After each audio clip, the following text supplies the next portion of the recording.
우리 함께 읽도록 하겠습니다. 시작.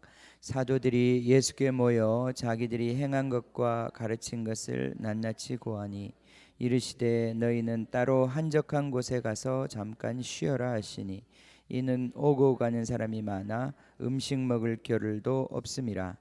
이에 배를 타고 따로 한적한 곳에 갈새 그들이 가는 것을 보고 많은 사람이 그들인 줄 안지라. 모든 고을로부터 도보로 그곳에 달려와 그들보다 먼저 갔더라. 예수께서 나오사 큰 무리를 보시고 그 목자 없는 양 같음으로 인하여 불쌍히 여기사 이에 여러 가지로 가르치시더라. 35절부터 제가 좀 읽도록 하겠습니다. 때가 저물어 가매 제자들이 예수께 나와 여짜오되 이곳은 빈들이요 날도 저물어 가니 무리를 보내어 두루 촌과 마을로 가서 무엇을 사 먹게 하옵소서.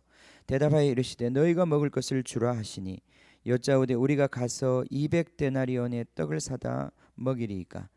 이르시되 너희에게 떡 몇 개나 있는지 가서 보라 하시니 알아보고 이르되 떡 5개와 물고기 2마리가 있더이다 하거늘 제자들에게 명하사 그 모든 사람으로 떼를 지어 푸른 잔디 위에 앉게 하시니 때로 100명씩 또는 50명씩 앉으니라. 예수께서 떡 5개와 물고기 2마리를 가지사 하늘을 우러러 축사하시고 떡을 떼어 제자들에게 주어 사람들에게 나누어 주게 하시고 또 물고기 2마리도 모든 사람에게 나누시매 다 배불리 먹고 남은 떡 조각과 물고기를 12바구니에 차게 거두었으며 떡을 먹은 남자는 5,000명이었더라. 예수께서 즉시 제자들을 재촉하사 자기가 무리를 보내는 동안에 배 타고 앞서 건너편 벳세다로 가게 하시고 무리를 작별하신 후에 기도하러 산으로 가시니라. 저물매 배는 바다 가운데 있고 예수께서는 홀로 무태 계시다가 바람이 거스름으로 제자들이 힘겹게 노젓는 것을 보시고 밤 4경쯤에 바다 위로 걸어서 그들에게 오사 지나가려고 하시매 제자들이 그가 바다 위로 걸어오심을 보고 유령인가 하여 소리 지르니 그들이 다 예수를 보고 놀람이라. 이에 예수께서 곧 그들에게 말씀하여 이르시되 안심하라 내니 두려워 말라 하시고 배에 올라 그들에게 가시니 바람이 그치는지라. 제자들이 마음에 심히 놀라니 이는 그들이 그 떡 떼시던 일을 깨닫지 못하고 도리어 그 마음이 둔하여 졌음이러라. 자, 53절부터 56절 우리 같이 읽읍시다. 시작.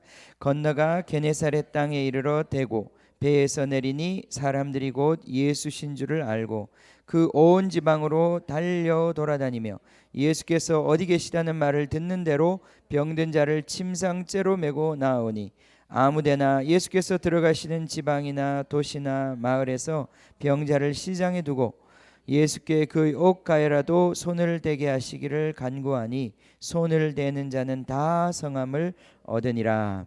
아멘. 아멘. 자, 예수님께서 우리 지난 시간에 우리 보았던 것처럼 6장 6절에 보면 예수님이 12제자를 보내서 예수님만 그 일을 하시는 것이 아니라 예수님이 하셨던 그 일을 제자들도 같이 하도록 하셨습니다. 그래서 제자들이 나가서 말씀을 전하고 기적을 일으켰습니다. 6장 12절에 보면 제자들이 나가서 회개하라 전파하고 많은 귀신을 쫓아내며 많은 병자의 기름을 발라 고치더라. 아멘. 이번에 가서 그 병자를 위해서 기도는 안 하셨어요? 좀 하셨어요? 치유가 일어났나요? 잘 모르겠어요. 그래요. 또 축사 사역은 귀신 쫓는 사역은 안 하셨어요?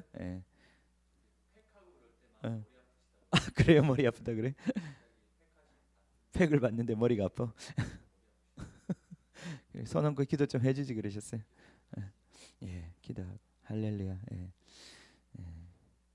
자, 그래요. 주님이 계신 곳에는 우리 악한 영들이 같이 있을 수가 없습니다. 주님의 영광이 나타나는 곳에는 악한 영들이 떠나게 돼 있습니다. 우리가 안 해서 그렇지 하면 역사가 일어납니다. 할렐루야. 이제 베트남에서 이제 실력을 닦았으니까 이제 한국에서 좀 해야 될 것 같은데 그죠? 이 보라마을에서도 그게 더 어려워요, 그죠? 그게 더 어렵습니다. 제가 이 마을에 우리 교회 이름도 보라마을교회라고 이름을 정하고 마을교회를 해야 된다는 생각을 많이 갖고 이 교회를 시작했는데 사실 시작할 때는 그냥 개념만 갖고 시작을 했어요. 근데 막상 이 마을에 이제 한 3년을 살아보니까 야, 마을교회라는 건 정말 쉬운 게 아니겠구나. 왜냐하면 이게 이제 마을을 한 3년쯤 살고 사람들을 자꾸 만나니까 이제는 말을 트지 않아도 그 사람이 누군지 많은 부분을 알게 되는 것 같아요.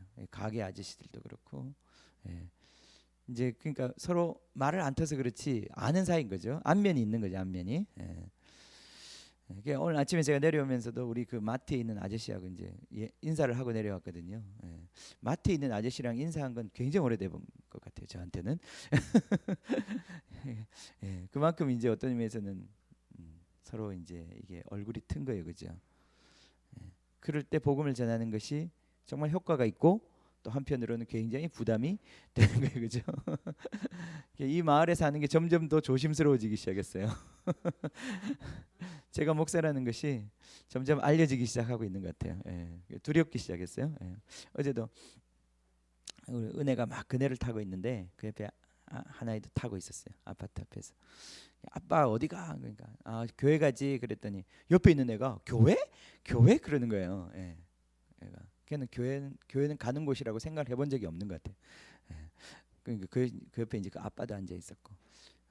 그러니까 은혜가 이제 우리 아빠는 목사라고 이제 또 다 이제 소문을 내는 거죠. 이제 다 소문이 나게 돼 있어요. 이제 그러니까 잘 살아야 되는 거예요. 목사가 그죠? 막 교통 법규를 어기고 함부로 살면 안 되잖아요, 그죠? 외식을 하는 건 아니겠지만은 이게 이 마을에서 복음을 전한다는 것이 그만큼 우리가 본질이 되지 않으면 본질적으로 승부하지 않으면 승부가 잘 안 되겠구나. 그걸 많이 깨닫습니다. 예수님은 그렇게 이제 이 정말 사역을 하신 겁니다, 그죠? 자, 이 놀라운 사역을 하게 되니까 그 지역에 있었던 권세들이 왕들이 알게 되었습니다. 헤로드 왕이 특별히 알게 되었다고 그랬습니다. 헤로드 왕이 알고 난 다음에 그는 자기가 죽였던 세례 요한이 다시 살아난 것이 아닌가 그렇게 걱정하는 모습을 우리가 보았습니다.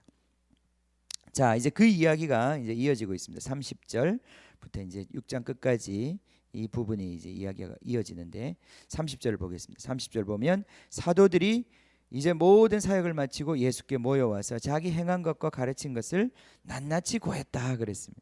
우리 방금 오늘 우리 열방에 나가서 했던 일들을 얘기한 것처럼 그죠? 이런 선교복을 한 거예요, 그죠? 실감이 나죠?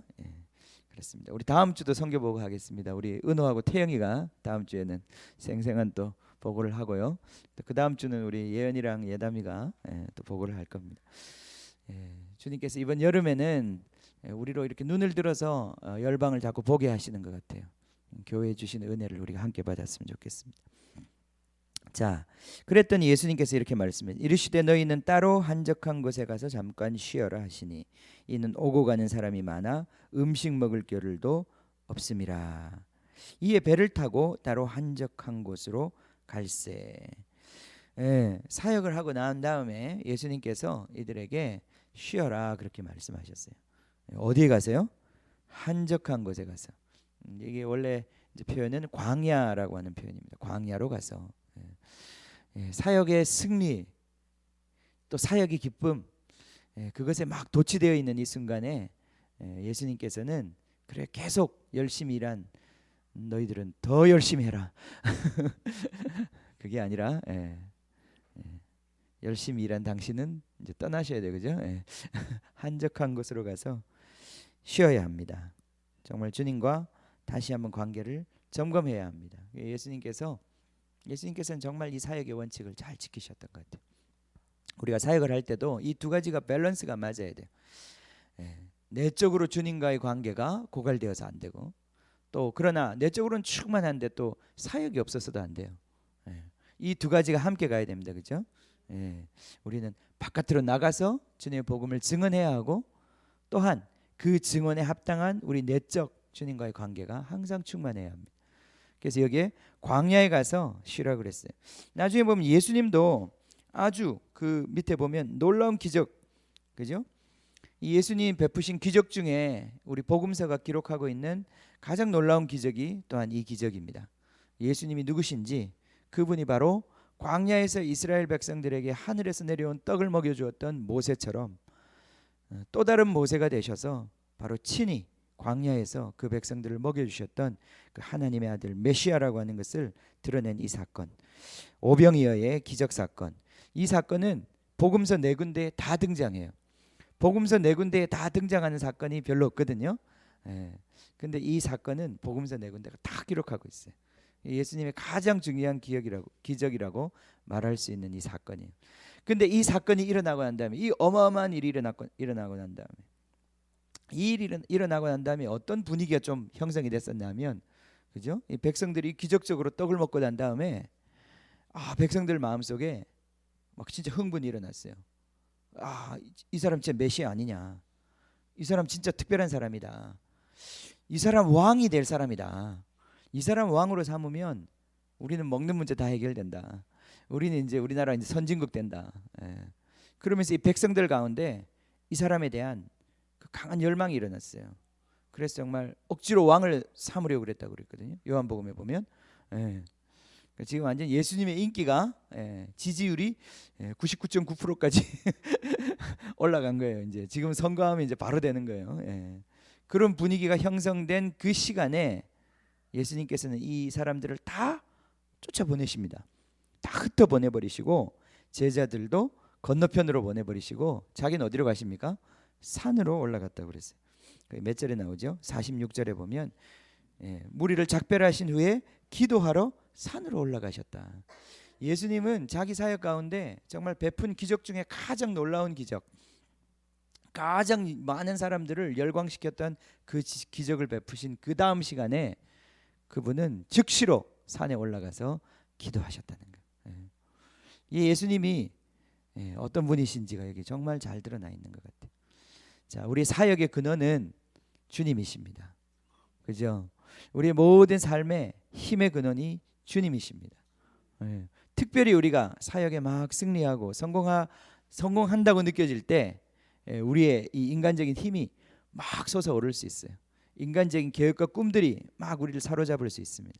근데 그때 예수님께서는 광야로 가라고 말씀하시고 다시 네가 누군지를 알라고 말씀하시고, 그리고 여기 보면 따로 각 따로, 여기 이제 31절에 보면 따로라는 단어가 있는데 이게 각자 이런 뜻이에요.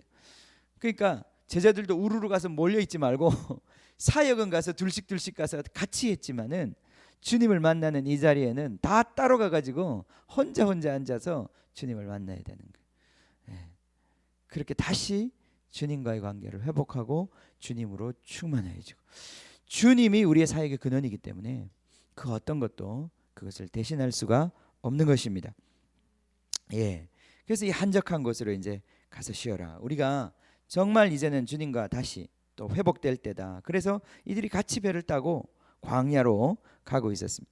근데 사람들이 이제 보는 거예요. 그 동네 사람들이 보니까 이 사람들이, 이 제자들이 배를 타고 어디로 간단 말이죠. 이걸 봤어요. 배가 떠나는 걸 봤어요. 예수님이 떠나시는 걸 봤어요. 근데 그들이 이걸 보고 난 다음에 우르르 떼를 쥐어가지고, 거기 보면 33절에 그들이 가는 것을 보고 많은 사람들이 예수가 간다, 예수가 저기 떠나간다, 그렇게 얘기를 하니까 모든 고을로부터 사람들이 도보로 배보다 더 빨리, 여러분 그림이 그려지십니까? 예수님이 막 배 타고 이제 좀 한적한 곳으로 가서 기도하려고 떠나시는데 예수님이 떠나신다 이러면서 막 동네 사람들이 막 소동을 일으키면서 뭐 우르르 달리기 시작하는 거예요. 어린아이 여기 보세요. 지금 5,000명이 먹었다고 그랬잖아요. 몇 명이겠습니까? 적어도 여자 어린아이들까지 치면 2만 명이 넘는 사람들이었을 것으로 추정하는 거예요. 2만 명이 넘는, 그 당시에 그 마을이 커봐야 얼마나 컸겠어요, 그죠? 2만 명이 적은 숫자 아니잖아요, 그죠? 2만 명 적은 숫자 아닙니다. 예. 이 2만 명에 되는 사람들이 우르르 예수님 상상해 보세요. 배는 이렇게 쭉 가고 있고 막 저 육지에서는 막 사람들이 막 예수님을 만나려고 막 그렇게 우르르 막 먼지를 일으키면서 애 손잡고 막 애 들쳐업고 그죠? 그렇게 막 달려가는 거예요. 지금 그 모습입니다. 근데 얼마나 빨리 갔는지 33절에 보면 그곳에 달려와 그들보다 먼저 갔다 그랬어요. 딱 예수님이 좀 쉬려고 딱 갔더니 이미 사람들이 구름대같이 모여 있습니다. 예. 그들이 왜 그렇게 달려왔을까요? 예. 왜 그렇게 달려왔을까? 예. 그죠? 이번에도 어디 그 가니까 사람들 많이 몰려오지 않던가요? 그 동네는 그렇게 몰려오는 분위기 아닌가? 예. 예. 동네 사람들. 예. 그래. 자, 아프리카 같은 데는요, 진짜 이 실감이 나는데, 이렇게 뭐 이렇게 차가 딱 들어가잖아요. 거기는 뭐 대중교통도 없고 이러니까 트럭에 이제 뭐 이렇게 좀 그런 구호 차량 이런 게 쫙 들어가면 완전히 막 구름대 같은 사람들이 정말 몰려들어요. 막 먼지를 피우면서. 예. 예. 그러면서 막 아우성입니다. 막 거기서 새치기 하지요. 막 또 때리지요. 막 그 앞자리에 가려고 난리예요. 자, 34절에 예수님이 그것을 보시면서 이렇게 말씀하셨습니다. 큰 무리를 보시고, 진짜 큰 무리였겠죠. 보시고 그 목자 없는 양 같음으로 인하여 불쌍히 여기사. 예. 그들을 볼 때 저렇게 우르르 소문에, 예. 그냥 저기 뭐가 있다 그러면 막 우르르 몰려가고 우왕좌왕하고 막 그 인생의 목표도 없고 방향도 없고 그냥 하루하루 정처 없이 그냥 여기서 뭘 준다 그러면 후루 달려가고 저기서 걸 준다 그러면 후루 달려가고 이렇게 그 움직이는 그 군중들을 볼 때, 그 무리를 볼 때 예수님의 마음이 너무 안타까웠다는 거, 불쌍했다는 것입니다. 예수님의 마음이 깊이 그 안에 정말 긍휼의 마음이 일어났습니다. 그래서 어떻게 하셨습니까? 먹을 걸 주셨나요? 아니에요. 지금 그렇게 안 적혀 있어요. 그죠? 긍휼히 여기셔서 어떻게 하셨습니까? 이에 여러 가지로 가르치셨다. 네. 정말 이 불쌍한 사람들한테 필요한 게 뭡니까? 주님의 말씀이 필요한 것입니다. 네. 예수님은 바로 이 목자 없는 양과 같은 이 백성들에게 정말 이들에게 필요한 것은 떡은 그 다음에 주셨지만 그들의 필요를 따라 떡이 필요한 게 아니라 그들에게 진정으로 필요한 것은 가르침이었던 것입니다. 그래서 예수님께서는 그들을 가르치셨다 그랬어요. 아멘. 예수님이 이 비슷한 표현이 마태복음에도 나오잖아요. 예수님이 무리를 보실 때 목자 없는 양과 같이 유리하며 방황한다 그랬어요. 고생한다 그랬어요. 예. 그럴 때 예수님께서 이렇게 말씀하셨어요. 수고하고 무거운 짐진 자들아 다 내게로 와라. 그리고 내 멍에를 메고 내게 배워라. 예. 우리의 이 고생과 유리함을 벗어날 수 있는 유일한 방법은 예수님께 배우는 것입니다. 예수님의 말씀을 듣는 것이에요. 예수님의 말씀이 깨달아지는 것이에요. 예수님께서 우리에게 주신 모든 은혜의 근원은 이 말씀에 있는 것이에요. 그래서 여기에 가르치셨다고 그렇게 얘기하는 거예요. 그들을 불쌍히 여기셨는데 인간적인 동정이 아니에요. 그죠? 그들이 먹을 것이 없고 그들이 아프고 그들이 귀신 들려서 고생하고 그것 자체가 고통이 아니에요. 그것 자체가 그들의 문제가 아니단 말이죠. 그죠? 우리는 방금 조금 전에 베트남의 그 여러 가지 사진을 보면서 불쌍하다고 생각하셨어요? 사실 처음에 제가 막 저런 선교지 가면 여기서 어떻게 사나, 이런 더러운 곳에 어떻게 사나, 저런 화장실에서 어떻게 사나 변비 걸릴 것 같아요. 저런 데 살면 그리고 이런 거 먹고 어떻게 사나, 그게 불쌍했어요. 그게 불쌍했어요. 그래서 사실은 많은 사람들이 가서 거기를 개발시켜 주려고 그래요. 그래서 좋은 화장실 만들어주고 좋은 것, 그래서 아주 이거 서구처럼 개발시켜 주려고 그래요. 근데 예수님께서는 지금 그렇게 안 하셨다는 거예요. 예수님께서 그렇게 안 하셨어요. 그들에게 정말 필요한 것은 그거 먹어도 괜찮다 이거죠. 분짜 그거 먹고 살아도 된다 이거죠. 진수성찬 진미를 먹지 않아도, 좋은 집에 살지 않아도 그들에게 정말 필요한 것은 하나님의 말씀이다 이거예요. 그래서 하나님의 말씀을 나누어 주는 거예요. 아멘. 이게 우리의 눈이 열려야 합니다. 하나님의 말씀이 그렇게 중요한 거예요. 하나님의 말씀으로 사는 거예요. 사람은 떡으로 사는 것이 아니라 하나님 입에서 나오는 말씀으로 사는 거예요. 이걸 깨닫지 못하기 때문에 문제가 생기는 거예요. 오늘도 여기 제자들을 보세요. 제자들이 오늘 그 기적적인 사건을 경험하고 난 다음에 무리로 걸어오시는 예수님을 만난 다음에 그들이 얼마나 놀랐는지 몰라요.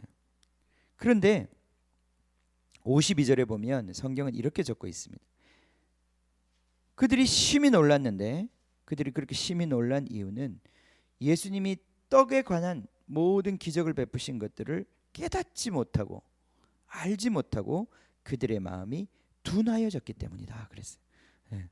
예수님을 아직도 알아보지 못하고 예수님이 하신 일을 아직도 이해하지 못하고 그들의 마음이 둔해진 것, 그것이 바로 이들의 문제라는 거예요. 이게 마가복음의 굉장히 중요한 테마입니다. 마가복음은 결국은 눈 뜨는 거예요. 마가복음은 결국은 깨닫는 거예요. 하나님의 나라의 비밀과 예수 그리스도가 누구신지, 그분이 이 땅에서 무엇을 하고자 하시는지를 눈을 떠서 보게 되는 거예요. 그걸 아직도 제자들은 그 사역에 같은 주인공으로 참여하고 있으면서도 아직도 깨닫지 못하고 있었다는 거예요. 이게 바로 우리 인생의 고통이에요. 그게 바로 목자 없는 양과 같이 유리방황하는 이유예요. 뭐가 우리로 하여금 고생하게 만듭니까? 그 고생의 원인의 근본은 바로 우리의 목자 되신 그분을 알아보지 못하고 그 목자가 우리 인생에 뭘 하고자 하시는지를 깨닫지 못하는 데서 오는 답답함인 거예요. 유리함인 거예요. 그래서 말씀을 들어야 하는 거예요. 이 말씀을 들어야 하는 거예요. 예수님으로부터 배워야 하는 거예요. 예수님이 누구신지를 알아야 하는 거예요. 이 싸움이 우리 가운데 얼마나 치열한지 모릅니다. 하나님이 우리 가운데 얼마나 크신 하나님이신지를 우리가 눈을 열어 보아야 하는 거죠. 그죠? 깨달아야 합니다. 하나님, 우리 하나님 어떤, 우리 하나님 정말 그렇게 말씀하시는 것 같아요. 나를 정말 좀 믿어달라고. 하나님이 나를 믿어달라고. 아멘. 하나님을 믿읍시다. 하나님 얼마나 크십니까? 하나님 얼마나 크십니까? 요즘 과학자들이 뭐 천체를 아주 놀라운 기술로 연구하고 막 하면서 이런 얘기도 해요. 50억 광년이나 되는 어떤 물체를 발견했대요. 지름이 50억 광년이래요. 느낌이 안 오죠, 그죠? 근데 그 50억 광년 되는 걸 뭔가 발견을 했대요. 그러니까 이 태양계 같은 걸 발견을 한 거예요. 근데 그 길이가 50억 광년이 된대요. 50억 광년이라는 말은 빛의 속도로 달릴 때 50년을 빛이 달려야 이 끝에서 저 끝까지 갈 수 있는 사이즈의 그러한 우주라는 거예요, 그죠? 그런 우주를 만드신 하나님을 믿으시죠? 아멘. 믿으시죠? 아멘. 요 지구 근처에 요즘에 이제 이 과학자들이 눈이 밝아져가지고 막 보니까 막 이렇게 그 이 해성, 위성 같은 것들 막 지나가잖아요. 이게 그냥 이 우주에 있는 돌덩어리예요. 그냥 여의도만한 크기의 어떤 그런 돌덩어리들이 막 우주에 날아다니는데 요 최근에 지구에 굉장히 가까이 오는 그 하나의 돌덩어리는 그 파편은 그 안에 전부 백금하고 금이래요. 과학자들이 분석해 보니까. 그래서 뭐 그거를 돈으로 계산을 해 보니까 몇 경이래요. 하여튼 경이라는 숫자 완전 다가오지도 않는데, 그러면서 막 사람들이 그걸 어떻게 이 지구로 가져올까?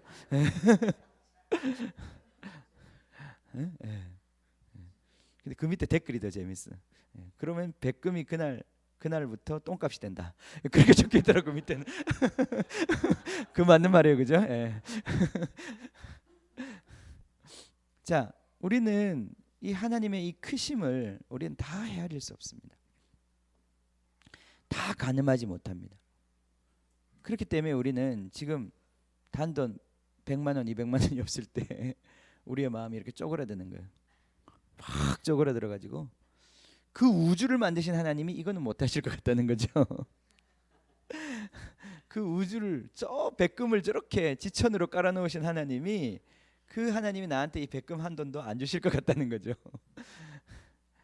그 갭이 우리 안에 있어요. 우리 안에 지금 5천 명이나 먹인 그 사건들 앞에서 이 제자들의 마음이 그 사건과 자기의 이 고생을 연결시키지 못해요. 자기가 그렇게 바다에 이 노를 저어가면서 힘들었던 이 그날 밤에 이 고통과 바로 그 전에 예수님께서 하신 그 기적을 연결시키지 못하는 이 아둔함이 그들의 가슴 속에 있다는 거예요. 예수님 기적을 한 번 더 하시죠. 4천 명을 먹이신 기적을 하십니다. 예. 근데 이 두 기적을 다 행하고 난 다음에 예수님이 이제 뒤에 가면 나오지만, 예, 바리새인의 누룩을 주의하라 이런 얘기를 했더니 제자들이 한다는 생각이, 우리가 떡을 두고 왔구나. 떡을 두고 왔네. 오늘 저녁은 어떡하냐? 이 큰일 났네. 야, 오늘 저녁 뭐 먹냐? 그거 가져왔어야 되는데. 그걸 왜 안 가져왔니? 그게 곰팡이 피겠다. 막 그러면서 그죠? 예, 막 싸우고 있는 거예요, 제자들이. 예. 제자들이 너무 예수님 볼 때 한심한 거죠. 아직도 깨달음이 없느냐? 아직도 깨달음이 없느냐? 아멘. 자, 우리가 이 크신 하나님, 우주를 지으신 하나님, 우리를 지으신 하나님, 우리의 목자 되신 하나님, 그분과 우리 삶의 이 실제를 연결시키는 믿음이, 그 눈이 떠져야 된다는 거예요. 예. 그죠? 아멘. 예. 하나님 우리 암을 못 고치시겠습니까? 또 안 고치시면 어떻겠습니까? 뭐가 문제죠? 그분이 우리의 아버지신데, 그분이 우리의 목자이신데 뭐가 문제죠? 아무 문제 없습니다. 그분의 가르침을 듣는 것이 중요한 것입니다. 아멘. 그래요. 그래서 여기 보면 예수님께서 그들을 가르치셨다 그랬어요. 여러분, 예수님에게 배우는 것, 예수님의 멍에를 메고 예수님을 배우는 것이 우리 인생의 가장 중요한 것이에요. 자, 예수님 우리의 목자라고 그럴 때 우리에게 가장 중요한 게 뭡니까? 목자와 양의 관계는 다른 관계가 아니에요. 내 양은 내 목자의 음성을 듣는다고 그랬어요. 요한복음 10장에. 예. 제일 중요한 게 예수님의 가르침을 받는 거예요. 예수님의 지시를 받는 거예요. 예수님의 인도함을 받는 거예요. 이것이 우리 삶에 더 풍성히 풀어지게 될 때 우리 인생은 아무 문제가 없는 것입니다. 그죠? 우리 상황에 어떠한 일이 일어남이 우리 인생에 어떠한 문제가 될 수 없다 이 말이에요. 그분의 음성을 듣고 그분의 길을 가고 있는 한 우리는 아무 문제 없는 것입니다. 그죠? 예. 막 그 촌길을, 베트남의 촌길을 따라갈 때 그런 걱정이 안 들던가요? 이렇게 가면 뭐가 나올까? 여기도 뭐가 있을까? 또는 여기서 집에 돌아갈 수 있을까? 제가 몇 년 전에 인도를 갔을 때, 그 인도의 그래도 수도는 델리잖아요. 델리도 엄청 후지지만은 그래도 델리가 수도거든요. 예. 이 수도에서 10시간을 기차를 타고 올라갔어요. 잠무라고 하는 도시까지 올라갔어요. 그 잠무에서 내려가지고 이제 저 히말라야 그 산골짜기에 있는 이제 카시미르 그 민족들을 찾아가는데, 이제 거기서 이제 버스를 수소문을 해가지고 이제 버스를 대절을 했어요. 그 버스를 타고 12시간을 이제 북쪽으로 더 올라가야 되는 거예요. 올라가는데 이제 버스를 대절을 하고 나니까 벌써 날이 이제 저물기 시작했어요. 밤에 이제 한 오후 한 3시쯤 이제 버스가 출발을 했는데, 그 버스를 타고 이제 가는 거예요. 그 캐시미르까지. 그게 이제 새벽 한 4시쯤 도착을 했어요. 그런데 이 가는 길이 정말 이 벼랑 끝에 그런 길에 이렇게 버스가 끝도 없는 길을 또 앞으로 봐도 아무것도 보이지 않고 캄캄한데 가끔 가다가 정말 30분에 뭐 1시간에 한 번씩 저기서 버스가 이제 한 대 오면 지나가는 거예요. 예. 정말 옆에가 뭐가 있는지도 모르고 앞에 뭐가 있는지도 모르고 너무 칠흑 같고, 그래서 정말 거기를 이제 잠이 안 와서 밖을 쳐다보고 이렇게 있으면 별은 정말 그렇게 쏟아지고, 이렇게 가다가 어디로 가는 걸까? 이렇게 가다 보면 뭐가 나오기는 하는 걸까?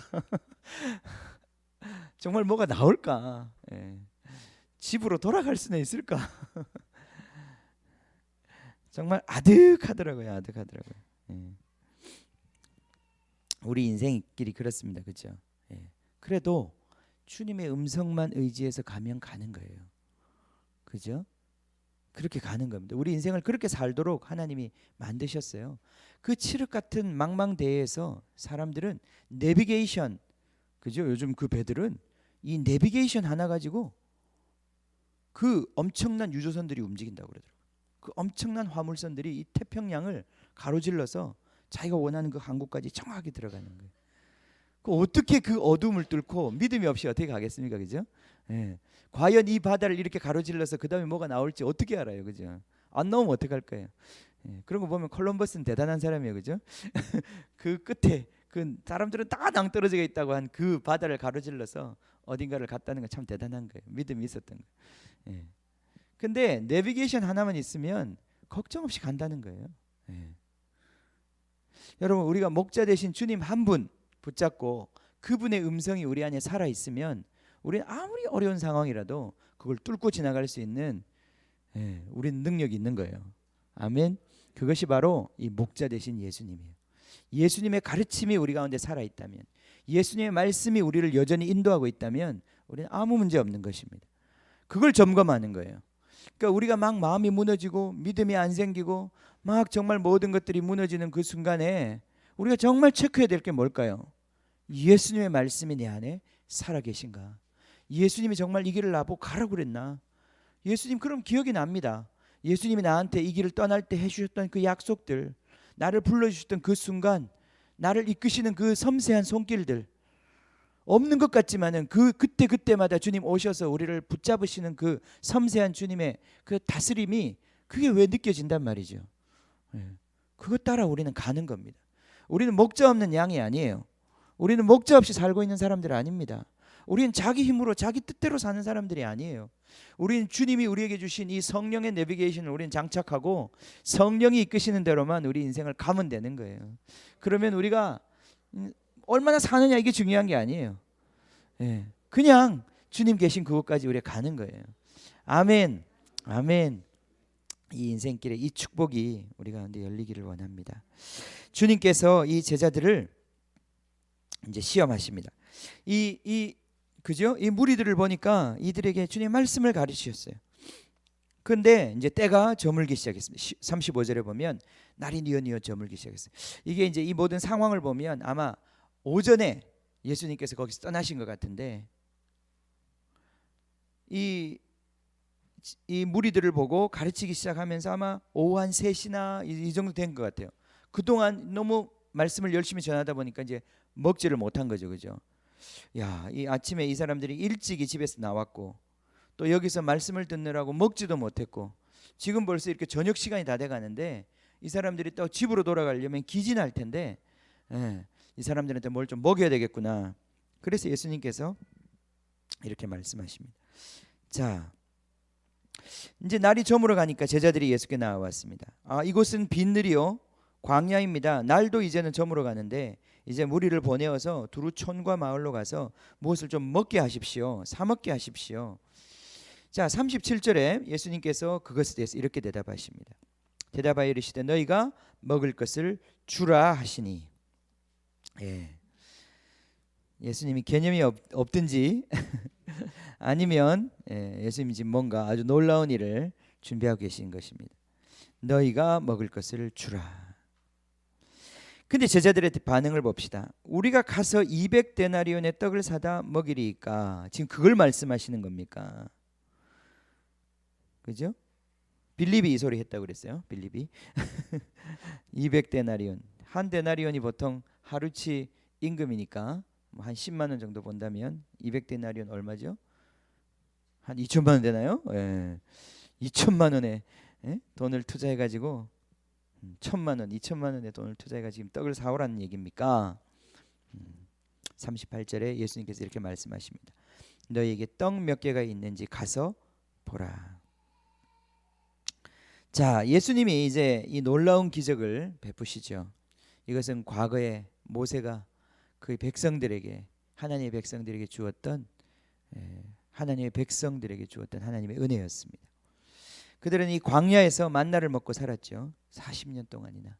그러면서 그들은 날마다 그들의 짐을 지시고 날마다 그들의 먹을 것을 공급하시는 하나님을 경험했었습니다. 그죠? 매일매일 주셔서 만나는 이틀치도 주지 않고 매일매일 주시면서 매일매일 살아계신 하나님과 함께 동행하도록 그렇게 하셨어요. 오늘 이 만나를 이제 주시는 겁니다. 그런데 여기 보면 재미있는 것은 처음에 너희가 무엇이 있는지 너희의 떡 몇 개가 있는지 가서 보라 하고 말씀을 하셨어요. 그죠? 예수님의 이 기적은 이제 하나님 나라를 우리에게 나누어 주시고 하나님 나라를 실제로 가져오시는 그런 놀라운 기적인데요. 이 기적에 보면 패턴을 보면 여기 굉장히 중요한 패턴이 있습니다. 그건 뭐냐면 헌신이에요. 주님이 그냥 기적을 일으키시는 게 아니라 먼저 우리가 갖고 있는 떡을 몇 개가 있는지를 보라고 하셔요. 그죠? 자, 하나님이 우리가 가진 것에서부터 출발하십니다. 하나님이 그냥 기적을 베푸시는 게 아니라 그냥 기적을 베푸실 수 있죠. 하나님은 무에서 유를 창조하실 수 있죠. 그러나 여기 보면 주님께서 이 두 번째 기적을 행하실 때는 이 기적을 행하실 때는 우리가 가진 것으로부터 출발하셨어요. 네. 자, 가진 것이 몇 개가 있는지 가서 보라 그랬어요. 그런데 이 가진 것, 자기가 가진 것을 가지고 오라 그랬어요. 자, 몇 개가 있었습니까? 떡 5개와 물고기 2마리가 있었습니다. 자, 예수님께서 그것을 가지고 오라 그러셨어요. 그러면서 39절에 제자들에게 명령하십니다. 모든 사람으로 때를 지어 푸른 잔디 위에 앉게 하라. 자, 풀 위에 앉게 하는데 이 먹는 이제 포즈죠, 그죠? 이제 밥을 먹을 때 하는 이 어떤 그런 태도입니다, 그죠? 자, 때를 지어서 앉히라. 그룹으로 앉히라는 거예요. 몇 명씩? 50명씩, 100명씩 이렇게 그룹으로 지어서 앉아서 이제 떡을 먹게 되는 거예요. 이 밥을 유대인들이 밥을 먹는 그런 어떤 이 포즈, 그죠? 이 밥을 먹는 이 어떤 그런 모습이란 말이죠, 그죠? 예. 우리도 밥을 먹는 모습이 있듯이 이 유대인들도 함께 식탁을 나누는 그런 이제 모습이 있는 거예요. 그래서 이렇게 둘러 앉아 가지고 50명씩 100명씩 둘러 앉아 그들이 이제 식사를 하게 됩니다. 41절 봅시다. 예수께서 떡 5개와 물고기 2마리를 가지시고, 이걸 누가 가지셔야 합니까? 예수님이 먼저 가지셔야 해요. 우리가 드려야 합니다. 하나님의 나라의 기적이, 하나님 나라의 이 놀라운 역사가, 이 풍성함이 어떻게 풀어지냐면 먼저 우리 자신을 하나님께 드리는 데서부터 시작이 되는 거예요. 그것을 주님 손에 맡겨 드리는 것이에요. 우리 자신을 주님께 맡겨 드리는 거예요. 그죠? 하나님의 역사는 다 이렇게 시작하는 것입니다. 하나님 나라의 역사는 계산으로 이루어지는 게 아니라 우리 자신을 주님께 드릴 때 일어나는 것이에요. 우리의 가진 것을 드리고 우리 자신을 드리고 우리를 하나님께 드릴 때 하나님이 그걸 받으셔요. 하나님은 아무것도 없이도 기적을 베푸실 수 있지만 하나님은 우리의 헌신을 통해서 일을 시작하신다 이 말이죠. 이게 믿음의 시작이에요. 이 교회가 부흥할 때도 마찬가지입니다. 이 땅의 교회가 부흥할 때도 마찬가지죠. 하나님은 그 한 사람을 찾으시는 거예요. 드려지는 사람, 드려진 것, 하나님께 드려진 것, 그 드려진 것 위에 하나님이 축복하시는 거예요. 그것이 5,000명을 먹이는 떡으로 변신되는 겁니다. 그죠? 아멘. 그냥 먹여지는 게 아니에요. 저 열방이, 우리가 기도했던 저 열방이 그냥 먹게 되는 게 아니단 말이죠. 주님께 헌신된 어떤 사람들에 의해서. 아멘. 자, 이것이 바로 비밀입니다. 하나님의 기적이 어떻게 베풀어집니까? 하나님의 기적은 말씀으로 일어나는 거예요. 그죠? 말씀. 아멘. 하나님의 기적은 말씀으로 이루어지는 거예요. 그죠? 근데 이 말씀이, 하나님의 말씀이 누구냐면 예수님이라고 그랬어요. 예수님이 말씀이 육신이 되신 분이에요. 그죠? 네. 다시 말해서 하나님의 기적은, 하나님 아버지 안에 있는 그 뜻은 예수님이 자기 자신을 드렸기 때문에 이 땅에서 이루어진 거예요. 예수님이 하나님 아버지의 그 뜻, 의도, 그것에 자기 자신을 내어주신 거예요. 그게 하나님의 말씀이에요. 그죠? 선포된 말씀이에요. 하나님 안에 있는 뜻이, 하나님 예수님이라고 하는 분이 헌신해서 자기 아들이 그 아버지의 뜻에 이것을 드렸기 때문에 그 말씀이 바로 기적을 일으키는 거예요. 그죠? 자, 마찬가지입니다. 아버지의 뜻이 있는데, 예수님이 우리에게 나누어 주신 이 뜻이 있는데, 이것이 그 뜻이 펼쳐질 어떤 그 보드, 그 어떤 그릇이 필요한 거예요. 도구가 필요한 거예요. 그것이 바로 여기에 보리떡 5개와 물고기 2마리였던 거예요. 예수님이 하나님의 말씀이 되신 것처럼 지금 예수님의 기적의 말씀이 누가 될 것이냐 이 말이죠. 이 헌신된 사람, 예수님이 그렇게 자기 자신을 드려 하나님의 기적 뜻을 이루신 것처럼, 하나님의 역사를 이루신 것처럼, 성령의 역사를 이 땅에 가져오신 것처럼, 이 땅에서 진짜 또 예수님의 성령의 역사를 일으키기 위해서 자기 자신을 내어주는 사람이 누가 있겠냐 이 말이죠. 그렇게 주님 손에 드려질 때 주님께서는 그것을 축복하시고 그것을 통해서 하나님 백성들을 먹여 주신다 이 말이에요. 아멘. 자, 그래서 그들이 다 배불리 먹었다고 그랬어요. 42절에 보면 그냥 먹은 정도가 아니라 배불리 먹었다고 그랬어요. 만족했다고 그랬어요. 이게 바로 하나님 나라의 역사입니다. 하나님의 나라의 역사는 이렇게 완전한 만족을 주시는 거예요. 그러니까 보세요. 헌신, 하나님의 명령에, 하나님의 뜻에 누군가는 자기 자신을 드립니다. 이 땅에 처음 찾아왔던 선교사님도 그러지 않았겠습니까? 자기 자신을 드린 거예요. 자기 인생을 드린 거예요. 심지어 자기 자녀들까지 주었습니다. 그렇게 주신 그분들을 통해서 하나님이 그분의 능력으로 그분들이 할 수 있는 일 정도를 한 게 아니에요. 그분들은 그냥 순종해서 주님 손에 들리워 왔을 뿐이에요. 그런데 그때 주님께서 그들을 통해서 하나님이 이 대한민국 민족을 섬기는, 품는 하나님의 놀라운 하나님의 하늘의 축복들이 풀어져 버린 거예요. 그죠? 그게 지금 우리나라 아니겠습니까? 광복 70년 이번 주에 맞는데 70년 만에 우리는 전쟁의 폐허에서 남의 나라에 노예 생활하던 이 나라가 주님 은혜로 이런 나라가 되었습니다. 그죠? 이게 어떻게 그냥 된 것입니까? 이게 하나님의 기적 아니겠습니까? 사실은 이 전 세계를 봐도 한국 같은 나라가 없어요. 근데 전 세계를 봐도 한국 같은 교회가 있는 나라가 없어요. 그거 보면 한국의 기적은 교회의 기적입니다. 그죠? 하나님께서 이 교회를 통해서 헌신된 하나님의 사람들의 정말 주님 손에 들리워진 그 사람들을 통해서 하나님이 이 민족을 먹여주신 거예요. 그런데 지금 이 민족이 이 70년 만에 깨닫지 못하고 주님을 떠나고자 해요. 얼마나 고통스러운 순간인지 모르겠습니다. 정말 우리가 회개하고 다시 주님께 돌아가야 할 것입니다. 자, 그랬더니 이 모든 것들을 먹고 난 다음에 오히려 남는 것이 12바구니가 차게 남게 되었다. 아멘. 남습니다. 그죠? 주님 나라의 풍성함이에요. 주님 나라의 풍성함. 자, 이번 그죠 우리 여름에 사실은 우리 교회로 봐서는 아주 조그만 일이지만은 이게 정말 믿음의 어떤 전진을 하고 있는 겁니다. 이번 여름에 우리가 6명이나 열방으로 보냈어요. 그죠? 이래저래 우리가 어쨌든 교회에서 교회에서 직접 쓴 건 아니지만은 우리 지체들이 헌신하고 헌금한 돈이 거의 1,000만 원이 넘어요. 그 돈 우리가 그냥 선교 안 가고 그죠? 우리가 다 모아가지고 했으면 우리 1년치 월세 낼 수 있는데 그죠? 나 계산은 딱 그렇게 나오는데 윤하ям 집사님 뭐 선교해 교회도 어려운데 1년만 참았다 해 이거 교회 월세 내자 그럴 수도 있었는데 그죠?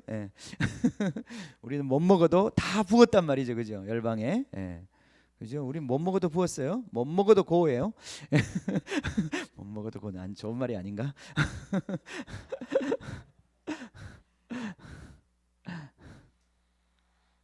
근데 거기에 풍성함이 있는 거예요. 거기에 풍성함이 있는 거예요. 하나님 나라의 일들은 계산이 안 나오는 것입니다. 자, 떡을 먹은 남자가 5,000명이었다.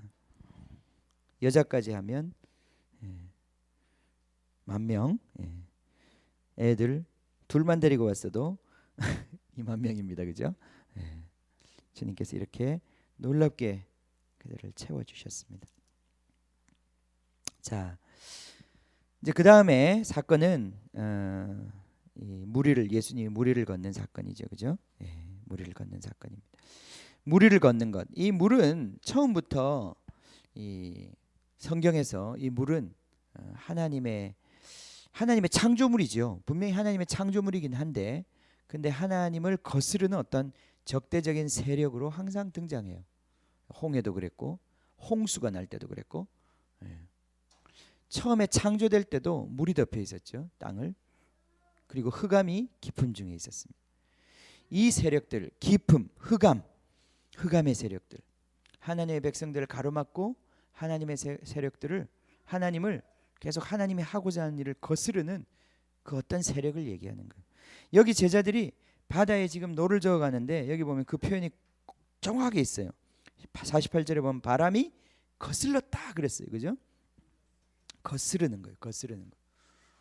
하나님의 뜻대로 살지 못하도록, 하나님의 일이 이루어지지 못하도록, 하나님의 영광이 나타나지 못하도록, 우리가 하나님의 뜻대로 살지 못하도록 하는 어떤 그런 반대 세력이 있다는 거예요. 그 반대 세력이 하나님의 백성들을 항상 저항하고 또 하나님의 백성이 전진하지 못하도록 하고 좌절하게 만들고 고생하게 만들고, 거기 고생한다는 표현이 있죠. 예? 예. 고생한다는 표현이 있죠. 없나? 있는데 힘겹게, 예, 우리 성에 이렇게 힘겹게 노젓는다. 예. 이 어떤 영어 성경에 보면 이거를 토처라고 번역을 했어요. 고문을 한다 이렇게. 너무 힘이 들어가지고 이게 고문이에요. 예.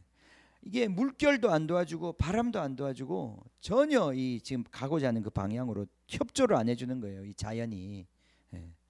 이 하나님의 일을 거스르고 방해하는 이 세력들, 예, 그 세력을 바로 주님이 밟아버리시는 거, 밟아버리시는 거. 이스라엘 백성이 지금 출애굽해서 하나님의 약속의 땅으로 지금 전진하고 있는데 그들을 떡하니 가로막고 있는 그 홍해, 이 홍해를 주님께서는 갈라버리셨어요, 그죠? 반으로 그냥 갈라버리시고 길을 내어버리셨다 이 말이에요. 예. 욥기 9장 8절 한번 보세요. 보시면 우리 하나님을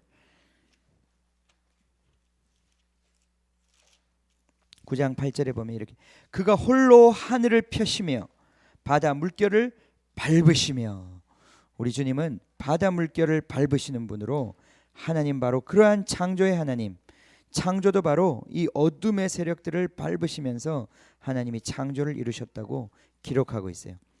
자, 이사야서 43장 6절, 거기에도 보면 내가 북쪽에 이르기를 내놓으라, 43장 6절이 아니네요. 48장 6절인가?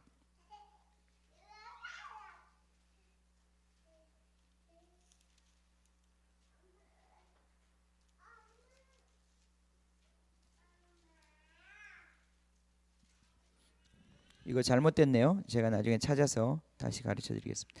저기 주님께서는 바다를 밟으시는 분이에요. 자, 그것이 바로 구약에 나타난 하나님의 모습이었어요. 바로 그 모습이, 예, 이 제자들 앞에서 다시 예수님께서 보여주신 예수님의 모습인 것입니다. 자, 결론을 이제 내리죠. 결론을 내리면 예수님께서 누구시라는 것입니까? 예수님 바로 구약의 그 하나님이시라는 것입니다. 아직까지 제자들이 눈이 열리지 못해서 예수님이 누구신지를 정확하게 이해하지 못하고 있어요. 그들은 여전히 이 세상의 왕들에 의해서 고생하고 있어요. 이 세상의 왕들은 선지자를 결코 용납하지 않는 사람들이었어요. 그들은 회개하지 않는 사람들이었어요. 오히려 선지자를 죽이는 사람이었어요. 그러나 여기에 진짜 이스라엘의 왕이 오셨습니다. 진짜 목자가 오셨습니다. 과거 이스라엘이 노예되었을 때 그들을 그 노예됨에서 풀어내어 홍해를 건너게 하시고, 홍해에서 다시 하나님의 민족으로 태어나게 하시고, 그리고 그들을 40년 동안 광야에서 옷이 헤어지지 않게 하고 먹을 것이 없지 않게 하는 하나님의 그 기적으로 키우신 바로 그 하나님, 그 하나님이 지금 여기에 와서 이스라엘 백성을 친히 돌보고 계시다는 거예요. 그게 바로 오늘 이 두 사건에서 나타난 하나님의 임재를 말하고 있는 거예요. 예수님이 바로 그 임재를 가져오신 분, 메시아라는 것이죠. 자, 우리가 다시 이 말씀 통해서 우리가 붙잡아야 하는 것은 예수님을 발견하는 것입니다. 우리 인생에 예수님을 다시 발견하는 것입니다. 그분이 목자가 되신다는 것을 다시 깨닫는 것입니다. 그분의 옷깃만 만져도 우리는 나음을 받겠다라고 하는 믿음이 우리 가운데서 일어나는 것입니다. 그래서 그분으로 말미암아 사는 것입니다. 그분이 어디로 인도하시든지 그분이 인도함을 따라서 우리는 가는 것입니다. 그것이 가장 영광스러운 길이고 그것이 가장 풍요한 길입니다. 아멘. 그것이 우리에게 주시는 하나님의 은혜입니다.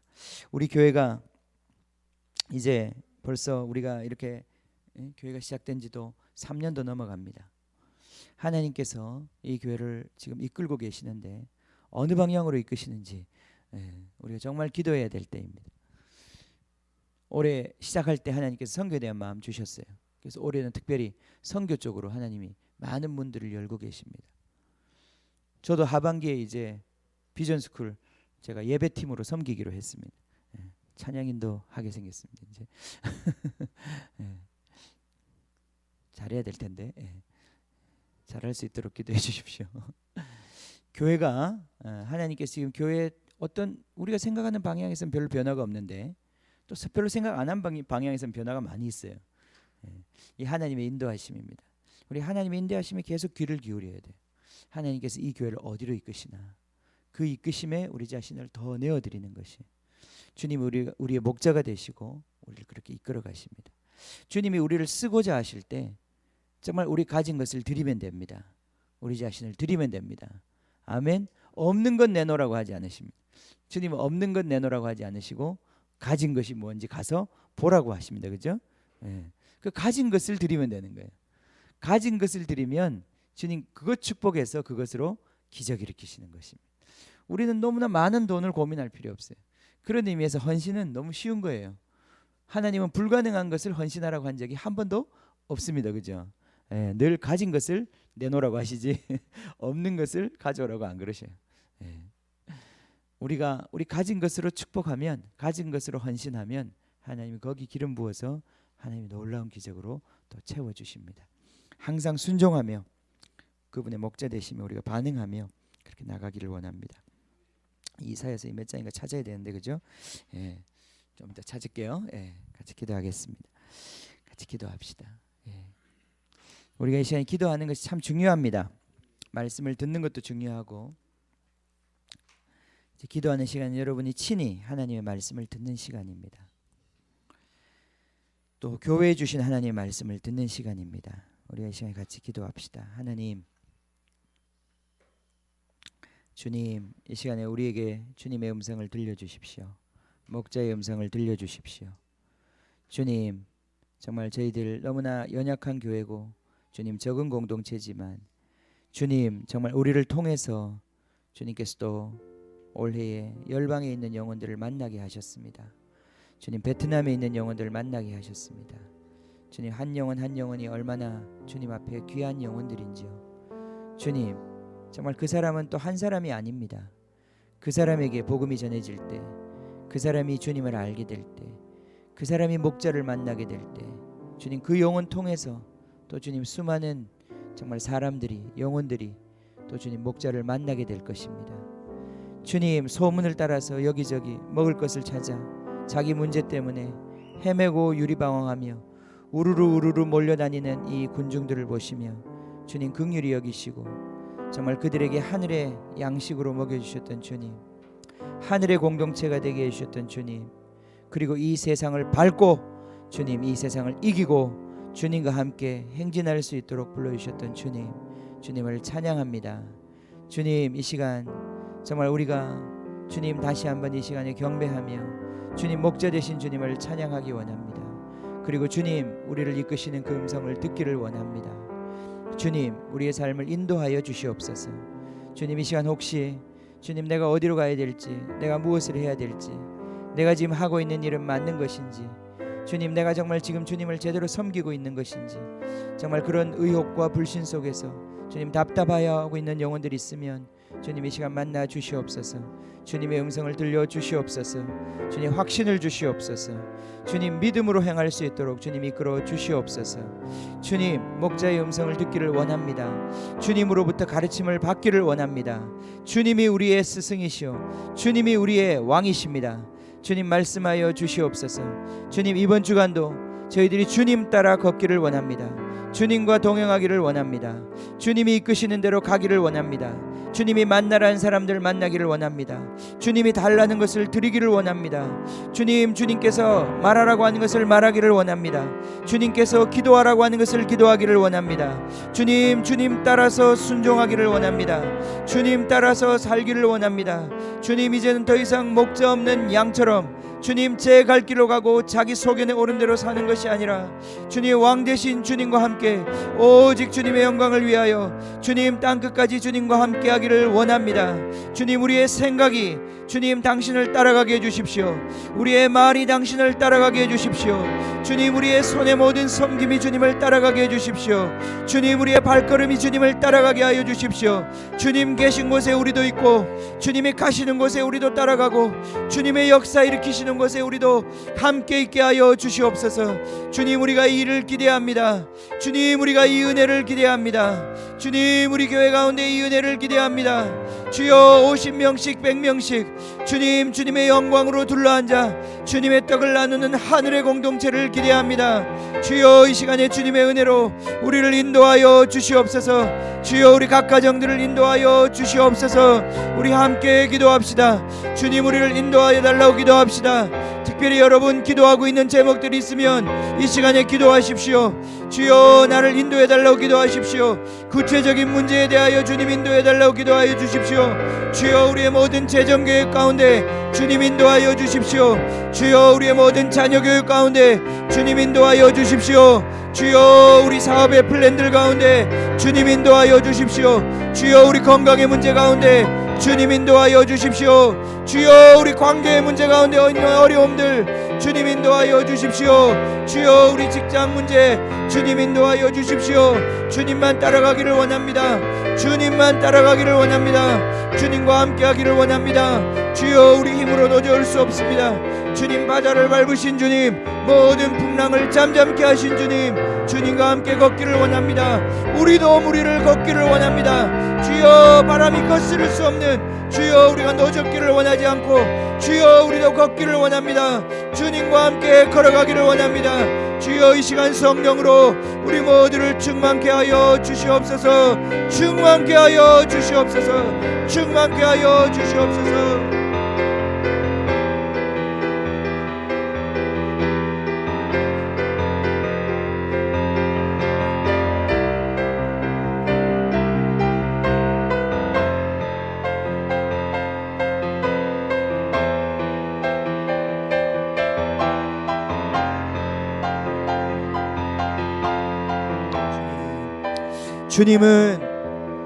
주님은 무리를 걸어오셨습니다.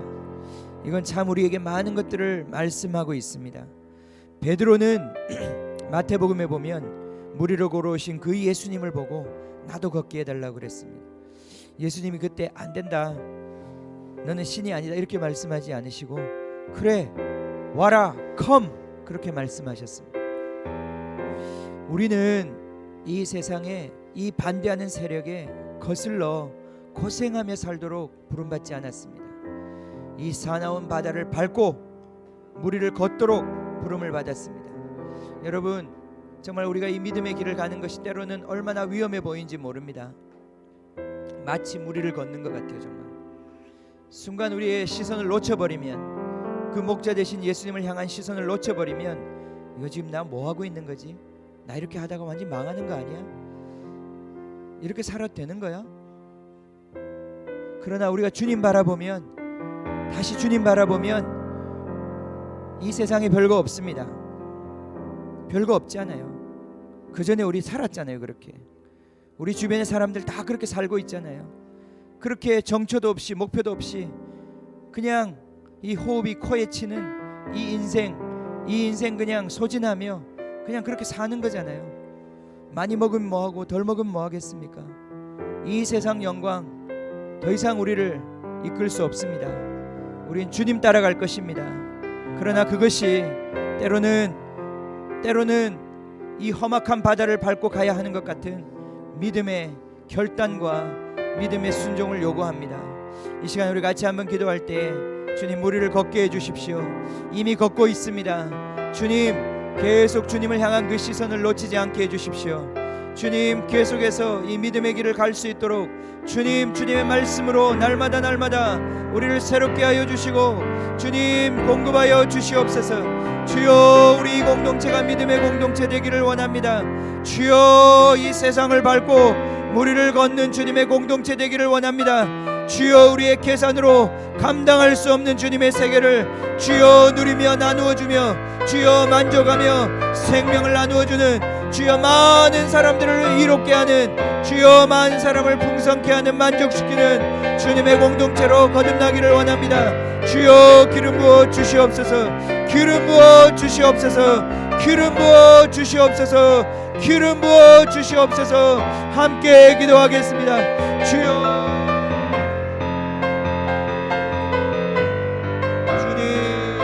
주님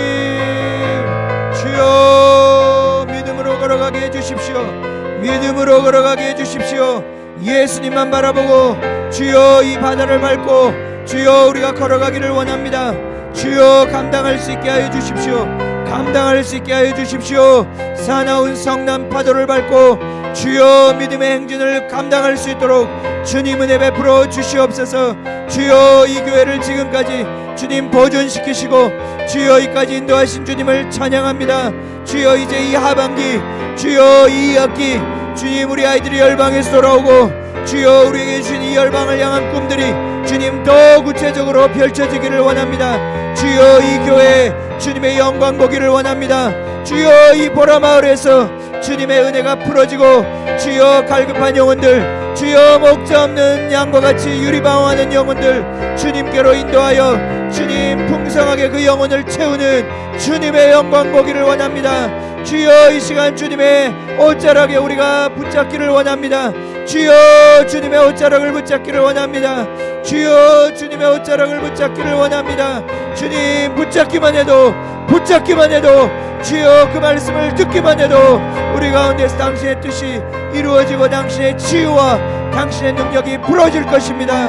주여 주님의 이름을 찬양합니다. 주님의 이름을 찬양합니다. 주여 그렇게 영광받아 주시옵소서.